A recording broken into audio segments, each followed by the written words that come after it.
Telugu మ్యాట్రిమోనీకి thanks చెప్పాలి. 26 ఏళ్ల క్రితం ఇదే తెలుగు మ్యాట్రిమోనీ ద్వారానే వేళమ్మకి పెళ్లి చేశాం. పెళ్ళంటేనే తెలుగు మ్యాట్రిమోనీనే. లడ్డూ వ్యవహారంలో సుప్రీంకోర్టు గడ్డి పెట్టినా ఏపీ ప్రభుత్వానికి బుద్ధి రావటం లేదు. సాక్షాత్తు సిబిఐ విచారణలోనే తిరుమల లడ్డూలో జంతువుల కొవ్వు కలవలేదని నిర్ధారించినా ఇంకా ఆ లడ్డూ రాజకీయాన్ని ఆపటం లేదు. ఇప్పుడు మరింత దిగజారి ఏకంగా ప్రభుత్వ పాఠశాలల విద్యార్థుల మెదడులో కూడా ఎలో వైరస్ ని నాటాలని యత్నించడం తీవ్ర విమర్శలకు దారితీస్తోంది.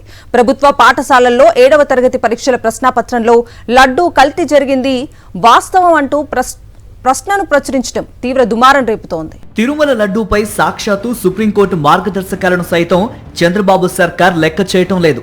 అధికారంలోకి వచ్చినప్పటి నుండి తిరుమల లడ్డూ ప్రతిష్టను దెబ్బతీయటమే పనిగా పెట్టుకున్న టీడీపీ నేతలు ఇప్పుడు మరింత బరితెగించారు. మంత్రి నారా లోకేష్ విద్యాశాఖ మంత్రిగా ఉండడంతో ప్రభుత్వ పాఠశాలల్లో కూడా లడ్డూ రాజకీయానికి తెరలేపారు. 7వ తరగతి ప్రశ్నాపత్రాల్లో లడ్డూపై ప్రశ్న వేయటం ఉపాధ్యాయుల్ని, విద్యార్థుల తల్లిదండ్రులను తీవ్రంగా కలచివేసింది.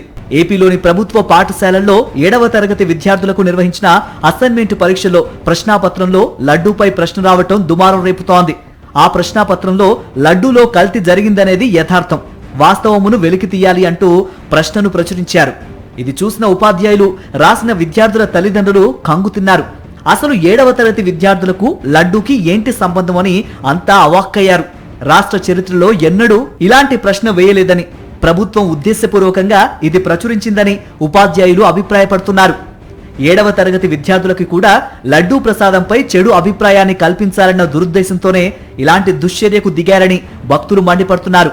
ఇప్పటికే ఏడాదిన్నరగా తిరుమల లడ్డూపై అడ్డగోలు అబద్దాలను సాక్షాత్తు సీఎం చంద్రబాబు, విద్యాశాఖ మంత్రి నారా లోకేష్, డిప్యూటీ సీఎం పవన్ కళ్యాణ్లు ప్రచారం చేశారు.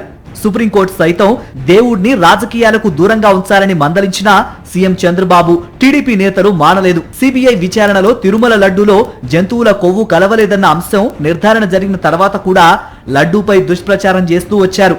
ఇప్పుడు ఏకంగా విద్యార్థుల ప్రశ్నాపత్రాల ద్వారా ఇలా లడ్డూపై తప్పుడు ప్రచారం చేయటం మరింత దిగజారుడుతనమని భక్తులు మండిపడుతున్నారు.